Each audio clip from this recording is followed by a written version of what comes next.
11th admission 2024-25चे पहिली allotment list म्हणजे round 1ची list साईडवर उपलब्ध झाली आहे। तर तुम्हाला कोणते कॉलेज मिळाले आहे तुम्ही चेक करू शकता। तर ते कसे करायचे तर बघा, सर्वप्रथम तुम्हाला 11 साईडला यायचं आहे। त्यानंतर तुम्ही ज्या डिव्हिजनमध्ये अर्ज केला आहे त्या डिव्हिजनला क्लिक करा। त्या डिव्हिजनला क्लिक केल्यानंतर तुम्हाला लॉग इनचं ऑप्शन दिलं आहे, तिथे तुम्हाला क्लिक करायचं आहे। लॉग इनला क्लिक केल्यानंतर तुमच्याकडे एक ID आहे आणि एक पासवर्ड आहे, ज्या अगोदर आपण जो फॉर्म फिल केला तेव्हा तुम्हाला मिळालेला आहे। तो ID टाका, पासवर्ड टाका, खाली दिलेला कॅप्चा टाका आणि लॉग इनला क्लिक करा। लॉग इनला क्लिक केल्यानंतर आपण आपले अलॉटमेंट चेक करू शकतो। लॉग इन केल्यानंतर अशा प्रकारे तुम्ही तुमच्या प्रोफाईलमध्ये इन्सर्ट होणार। इन्सर्ट झाल्यानंतर बघा, तुम्हाला जर तुम्ही मोबाईलमध्ये चेक करत असाल तर तुम्हाला राईट साईडला वर 3 डॉट दिलेला आहे, तिथे तुम्हाला क्लिक करायचं आहे। जर तुम्ही कॉम्प्युटरमध्ये असाल तर तुम्हाला या साईडला 3 डॉट दिले राहतील।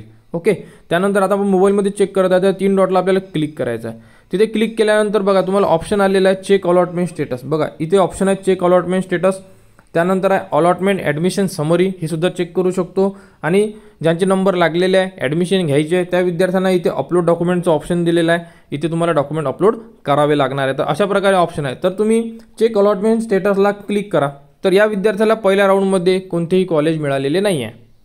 तर अशा प्रकारे तुम्ही इथे चेक अलॉटमेंटला क्लिक जर केलं तर तुम्हाला इथे डायरेक्टली लागलं कॉलेज, तर तुम्हाला ते डायरेक्ट कॉलेजचं नाव लिहून येणार आहे। आणि जर तुम्हाला कोणते कॉलेज लागले नाही तर इथे तुम्हाला you are not allotted in this round अशा प्रकारे लिहून येणार आहे, म्हणजे या विद्यार्थ्याचा नंबर लागलेला नाही आहे। या विद्यार्थ्याला सेकंड राऊंडचा फॉर्म फिल करणं गरजेचं आहे। तर सेकंड राऊंडच्या फॉर्मबद्दलची अपडेट आपण थोड्या वेळानं देणारच आहे। नेमकं काय करायचं अगोदर आपण जे पहिल्या राऊंडमध्ये नंबर लागलेले आहे या सर्व विद्यार्थ्यांना ही माहिती देण्यात येणार आहे।